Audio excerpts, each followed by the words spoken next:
Sige, nasaksak ka daw! Sino may gawa niyan? Si Zoe po. Sa kalagayan ng kapatid mo, kailangan na niya ng professional help. Uy, invite kita sa baby shower, ha? Oh, this is your invite. Thank you po. And pwede pakibigay ito kay Zoe. Hindi siya pwedeng mawala. Ninang siya ng baby ko. Parang hindi siya magandang idea. May pinagdadaanan kasi si Doktora Zoe ngayon eh. Kung makakapunta ka, mas okay yun. Tsaka it would be fun.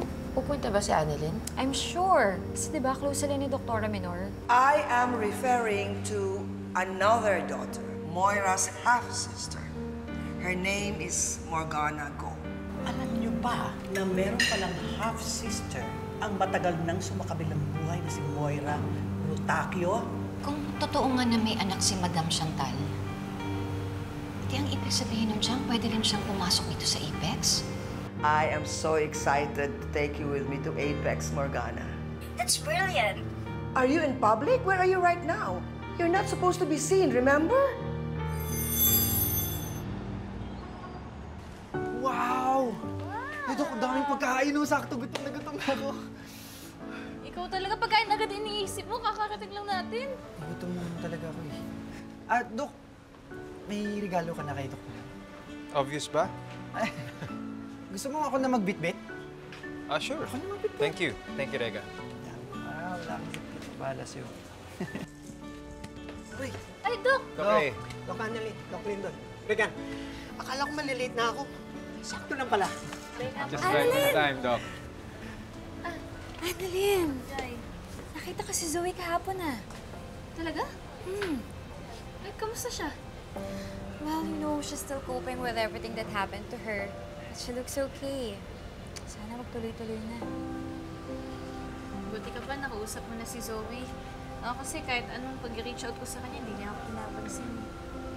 Annalyn, huwag mo na siyang pilitin. Just give her time.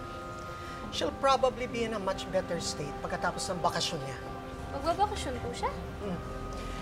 She filed for a leave. Makakabuti sa kanya yun. Sana nga po, maging okay na siya pagbalik niya. Sana magkaayos na po kami. Eh kaso, ako po talaga yung sinisisi niya doon sa pagkamatay po ni Dax siya ng anak niya eh. Kaya hindi ko po alam kung mapapatawad niya pa po. Doc Annalyn, alam mo, sa magkapatid, normal lang yung away at pati. Pero let's just pray na sana ma-realize si Zoe na wala ka talagang kasalanan. Na lagi kang nandyan para sa kanya. Tama, Dok. Let's pray na kumain na tayo kasi gutom na ako eh. Regan! Magdalali ka talaga yan. Doc Annalyn!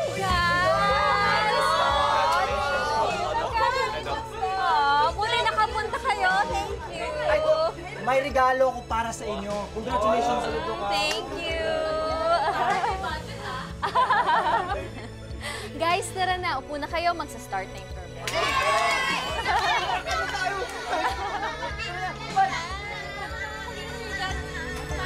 Nakain na ba ang lahat? Ano? Nakakain na ba lahat? Yan! Dahil busog na kayo, magpapag-games kami mamaya. Pakatanding namin kayo sa mga surprise games namin! Marami pa tayong surprises para sa ating baby shower ni Dr. Patricia Menor. Kaya naman, Mr. and Mrs. Menor, take the spot and have a speech for everyone. We are so happy na nandito kayong lahat. Thank you for your wishes and regalo. Sana talaga magiging healthy ang baby namin. Talagang blessing na dumating siya sa buhay namin.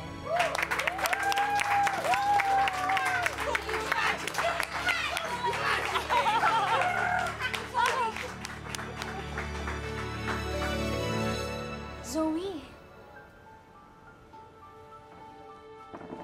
Zoe?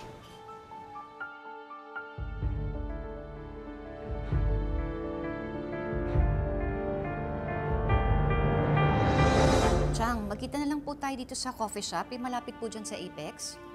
Opo, antayin ko na lang po kayo dito. Tinatapos ko lang po itong listahan ng mga bibili natin. O, sige po. Ingat po. Bye-bye.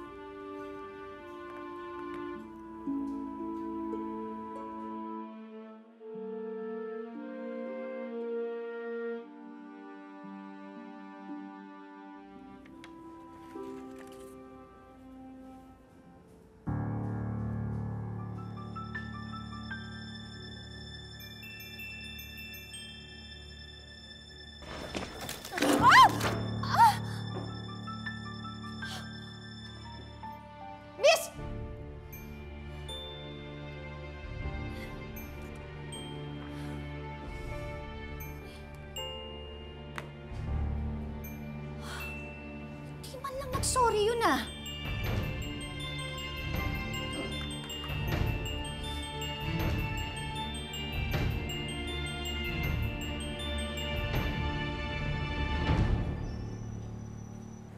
Congratulations. Buti nakarating ka. A little something. Congratulations. Oh, help yourself, ha? Ano yung mga kasama natin? Thank you.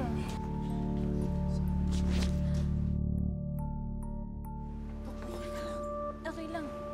Ba't mo naman binangga si Annalyn? Harang-harang kasi siya.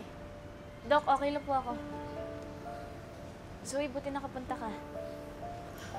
Well, nagpunta ako because I want to know what having a baby shower feels like.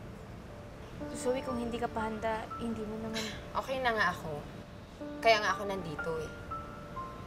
And, sorry nga pala kasi nasaksak kita ng fork. Siguro kung ang nadampot ko is kitchen knife, you'd probably be dead by now.